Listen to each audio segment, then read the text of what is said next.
It was a dark and stormy night when I woke up to a strange noise coming from outside my bedroom window. I sat up in my bed and looked around my room, trying to figure out what it was. At first, I thought it might be a tree branch brushing against the glass, but the sound was too rhythmic for that. It was more like a scratching or tapping noise.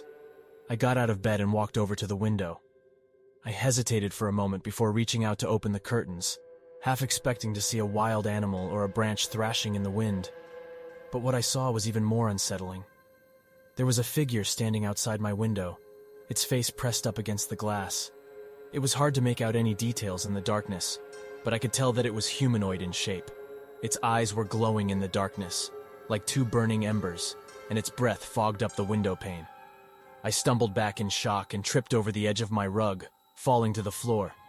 The creature outside my window let out a low, eerie chuckle, and then I heard its voice, like nails on a chalkboard. "Hello there," it said.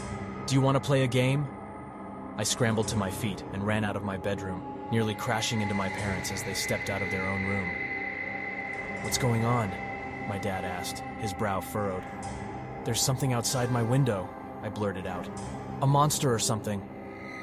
My parents exchanged a worried look before my dad cautiously approached my bedroom window. I watched from behind him, my heart pounding in my chest. But when he drew back the curtains and peered outside, there was nothing there. No monster, no glowing eyes, no scratching or tapping noises.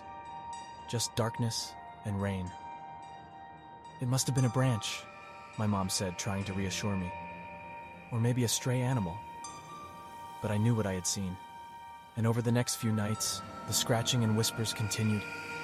I tried to ignore it, but it was always there, haunting me. One night, I finally mustered up the courage to investigate. I opened my window and looked outside, and what I saw made my blood run cold. There was a figure standing outside my window, its eyes glowing in the darkness. It was a twisted, deformed creature with jagged teeth and long, sharp claws. It grinned at me with a sickeningly sweet smile. "Come and play with me," it whispered. I slammed my window shut and ran to my parents' room, begging them to help me. But they didn't believe me. They told me it was just my imagination, that I was being silly. But I knew what I had seen. The creature continued to haunt me, tormenting me with its whispers and scratching. I couldn't escape it, no matter how hard I tried. Over time, I started to notice other strange things happening around my house. Objects would move on their own, doors would creak open and shut, and there was always the sense of being watched. One night, I woke up to find the creature standing at the foot of my bed. It was closer than ever before, its breath hot and foul on my face. "Play with me," it hissed. I tried to scream, but no sound came out. I felt paralyzed, trapped in my own body as the creature reached out to touch me. And then, just as suddenly as it had appeared, the creature disappeared. But its whispers and scratching continued, a constant reminder of the horror that had haunted me for so long. I became obsessed with finding out what the creature was and why it was haunting me. I spent hours researching online and reading books about the paranormal, but nothing seemed to match the creature that I had seen. One day, I stumbled upon an old diary that belonged to the previous owner of the house. As I read through the pages, I realized that there was a dark history attached to my home. It turns out that the house was built on top of an old burial ground, and the previous owner had conducted seances and rituals to communicate with the spirits of the dead. One particular entry caught my eye, describing a ritual that the owner had performed to summon a demon. The demon was supposed to grant him unlimited power and wealth, but in exchange, he had to offer up a human sacrifice. I shuddered as I read the words, realizing that the creature that had been haunting me was most likely that very same demon.